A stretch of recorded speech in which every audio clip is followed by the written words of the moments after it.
आत्मसम्मान का जीवन जीने को तरस रहे हैं तथा परिवार का कम से कम एक वक्त पेट भरकर किसी प्रकार गुजर बसर करने के लिए सरकार की योजनाओं का थोड़ा सा लाभ लेने को मजबूर हो रहे हैं।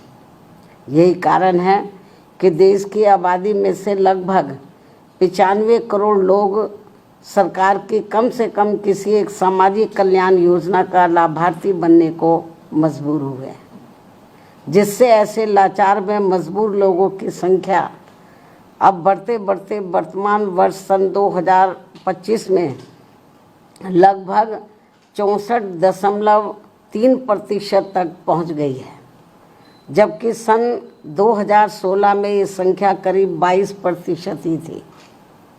किंतु अंतर्राष्ट्रीय श्रम संगठन के इन आंकड़ों को भी सरकार अपनी उपलब्धि बता रही है। क्या ये उचित व शोभनीय है? जबकि सभी को ये मालूम है कि सरकारी योजनाओं का थोड़ा सा लाभ लेने के लिए ज़रूरतमंद लोगों को कितनी भागदौड़ व परेशानी झेलनी पड़ती है।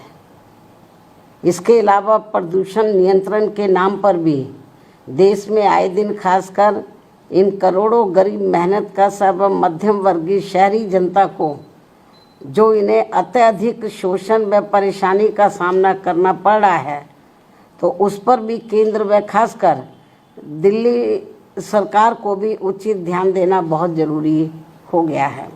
वास्तव में लगभग 100 करोड़ से अधिक गरीब लोगों के भारत देश में वाहन प्रदूषण रोकने के लिए उसकी जीवन सीमा पर सख्ती से अनुपालन के अलावा और भी दूसरे बहुत सारे उपायों पर सरकार द्वारा अमल किया जाना चाहिए, जो ये बहुत ज़रूरी है, ताकि इस ट्रांसपोर्ट के उद्योग धंधे में लगे करोड़ों परिवार वालों के जीवन को और अधिक तंगी और परेशानी वाला होने से बचाया जा सके।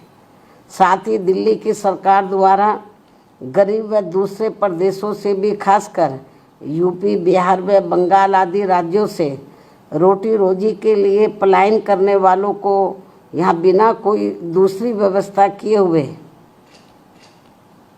उन्हें जिस बेरहमी से उजाड़ने का ये जन विरोधी रवैया अपनाया जा रहा है, अर्थात उनकी झुग्गी झोपड़ियों को जो तोड़ा जा रहा है जिस बेरहमी से, तो ये अति दुखद व शर्मनाक भी है।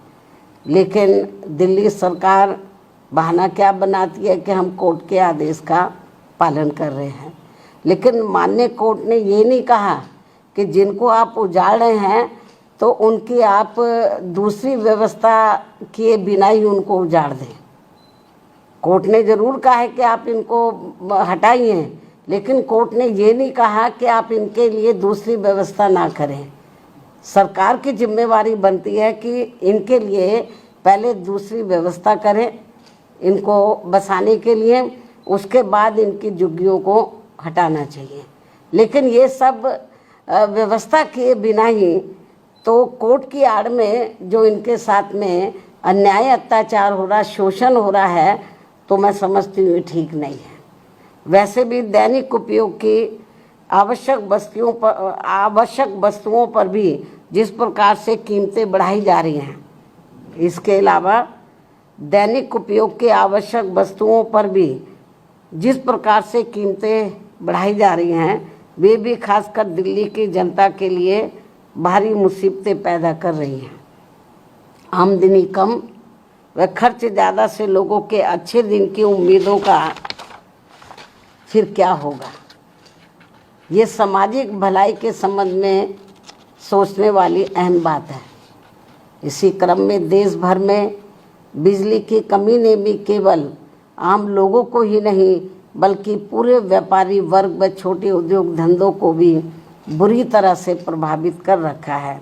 दिल्ली व यूपी सहित कई और राज्यों में भी बिजली के निजीकरण का उचित लाभ किसी भी ज़रूरतमंदों को संतुष्ट नहीं कर पाना भी सरकार की नीति में ये खोट व कमियों को जग जाहिर करता है, दर्शाता है।